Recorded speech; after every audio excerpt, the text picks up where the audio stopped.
a painter, what they do is that they remove the thing that they're painting. They remove the tree and give you what the tree means. If you want a tree, you can just go look at a tree. You don't need the painter. That's the invaluable act of the painter, and that's what Don does, and that's what makes his work just so profound and beautiful and enduring.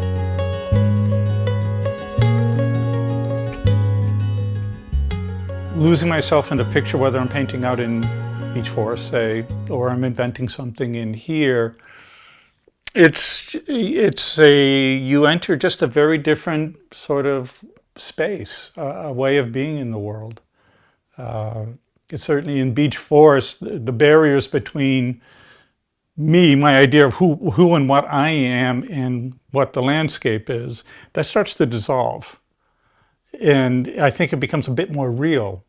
Like there isn't some sort of separating invisible wall between me and my surroundings. It's just like it's a way of being totally present. He comes from a couple different places. On the one hand, I could see how his approach to painting is really modernist.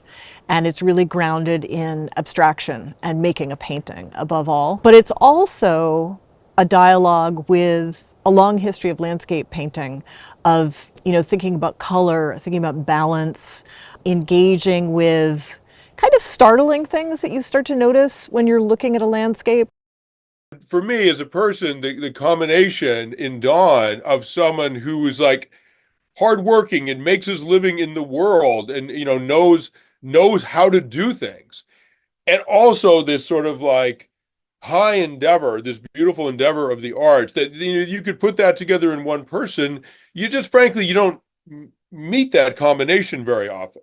He's deeply serious about his work, and I've known Don to work a whole day doing carpentry and then go home and paint in the studio. He's just incredibly dedicated.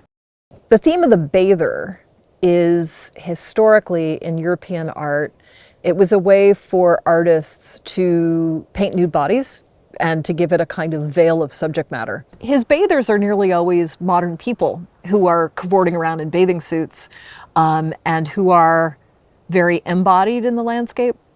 And you always seem to get a feeling with his bathers about what the water feels like, what the air feels like on your skin. And yet they're not pop culture bathers. They're not necessarily placeable in a certain time. There isn't a really obvious kind of narrative.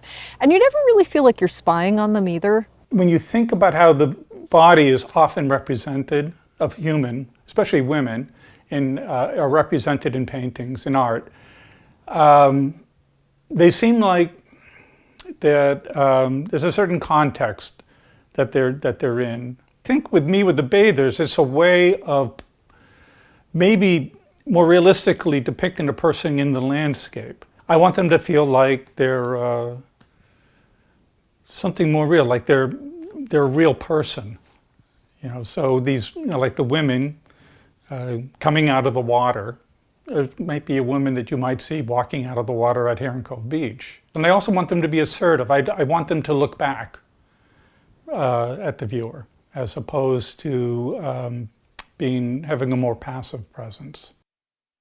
I try not to have an idea. I make a mark, and then I respond to that mark, and that mark suggests a third, a fourth, a fifth, a sixth mark. And on. I just look for those marks to in some way engage with one another, to build some sort of activity between one another, tension between one another. And what I find is that eventually an image will assert itself. And if the image seems like something that has something vital to it, I'll try to foster it, chase it down. If it seems like it isn't the right thing, or I can't really go anywhere with it, I'll just wipe everything down, scrape everything down, turn the picture upside down, and go back to working with all that language, that soup, until something else seems to assert itself. If you know exactly what your painting is going to look like, and then you make it, it's usually not a very good work. If you let the process be the driver of finding the image and finding something new, that's scary, but it's often really revelatory.